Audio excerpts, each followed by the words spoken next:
this book, I get really frustrated with Joe because, like, I've always kind of believed, like, the whole point of the series is, like, promoting, like, happiness and, like, you know, working together and unity and the bridging of stereotypes. And Hermione sits there, Hermione Granger, of all people. You would think that, like, she would totally be like, oh my god, Ravenclaw totally sounds like my house. You would think she would be smarter than sitting there going, well, Gryffindor sounds like the best. That just doesn't make sense, you know? I mean, she's such a Ravenclaw person, and she's like, oh, I want to be in Gryffindor. It's like, okay, Gryffindor's a great house, but so are the other houses. And I mean, I know Slytherin at this point has, like, a stigma against it, but it's like, okay, there's nothing against Ravenclaw. Ravenclaw is where all the brilliant people come from, and you would think that she would want to be a brilliant person. It's just not okay. I just never really liked that. I was like, oh, that's wrong, you know? And no, it's not okay. It frustrates me. I'm like, I think in the, like, last scene, well, in the last book, like, when they're sitting there going, okay, Slytherin's goodbye, I would have loved for, like, some character that we had heard of, like Blaise Zambini, just going, like, standing up against Pansy Parkinson and being like, okay, you know what? Whatever. Like, the scene in the 6th book where, like, they're all in their little train compartment and Blaise is kind of like, Malfoy, whatever. That would have been, like, really great for, like, later in the 7th book. Blaise could be standing up against Pansy Parkinson, raising his wand against his own house, and showing that you don't have to, it's not about your house. It's about who you are. Inside. Here. Yeah.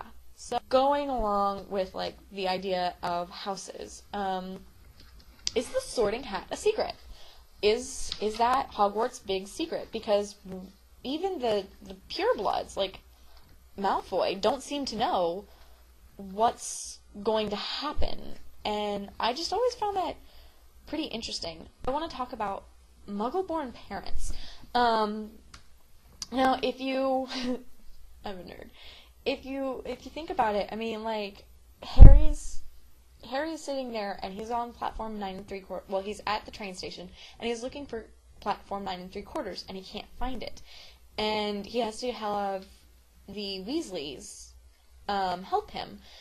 So it led me to wonder, what do Muggleborns do? I would assume that, like, for Muggleborns, like, people are sent to go talk to them, you know, like, rather than, oh, you got a letter and now you have to fend for yourself. Like, professors and, like, ministry officials probably go and talk to the family and, like, show them, yeah, this is real. And but I want to know, how did they get through platform 9 3/4? I mean, a wizard can just run through the barrier and they're in, but a Muggle can't do that. I mean, I would assume a Muggle can't do that. Are Muggle parents allowed to go to Hogwarts? I mean, what if, like, something happens to Hermione and she, like, dies or something like that? Or, like when she got petrified. That's in the 2nd book, so we haven't gotten there yet. But would her parents be allowed to come see her? The twins.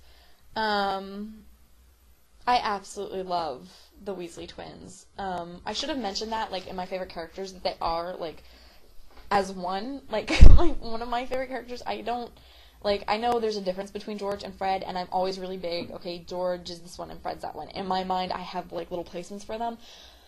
But, I love the Weasley twins, and I'm gonna jump ahead 7 books, and I'm gonna relate the scene to the scene that I'm about to read. It's in this first book. It's in chapter 6. It's the first time that Fred and George really like talk, and they're talking with Percy. Okay, so, can't stay long, Mother, he said. I'm up front. The prefects have got 2 compartments to themselves. Oh, are you a prefect, Percy? Said one of the twins with an air of great surprise. You should have said something. We had no idea. Hang on a second. I think I remember him saying something about it, said the other twin. Once, or twice, a minute, all summer. Oh, shut up, said Percy the prefect. I love that, and especially rereading it, because I haven't reread these books since reading the 7th book, so rereading this after rocks fell and somebody died,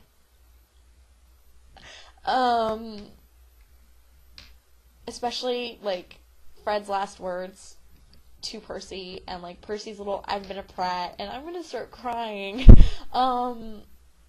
It just, I don't know. I know Jo said that Percy, like in an interview, she said that Percy went back to the Ministry. I find that hard to accept.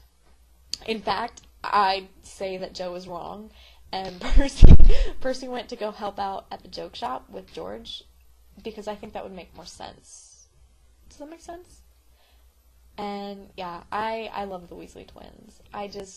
Especially with Percy, I mean, they are a trio of their own. As much as Percy hates Fred and George, and as much as Fred and George, like, really hate Percy there, I mean, the 5th book, like, they really hated Percy. I really love them, you know? So, it was just an interesting scene to read, especially knowing, like, what their future holds in store for them. Anybody realize, okay, in the Quidditch match where Neville and Ron take on Draco and Crabbe and Goyle, Neville seems, like, Jo states that Neville's confused about why Hermione and Ron bring their wands, because Snape is refereeing, so Hermione and Ron are like, are we ever going to see our best friend again? And Harry's like, am I ever going to walk again? Am I going to live after this? Ah!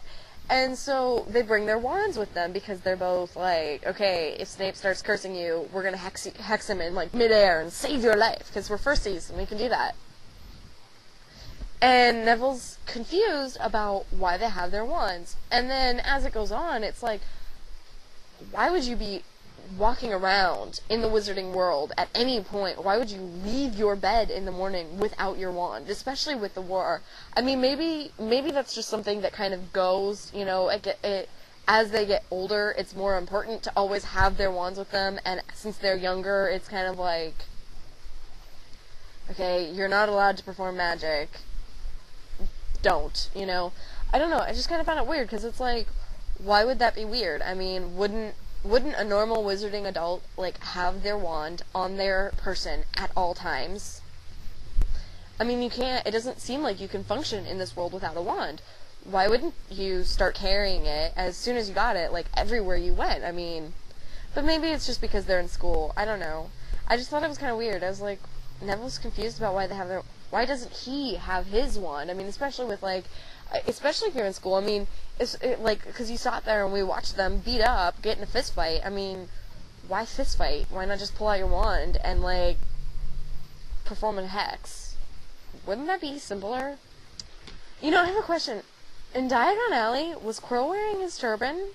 I don't even remember if he was in the movie. I haven't watched the movie in forever. Like, sat down and watched it. But yeah, so, like, when did the turban appear? Because you would think that if Hagrid and Harry had seen him right before school starts without a turban, and then school starts and he's wearing a turban,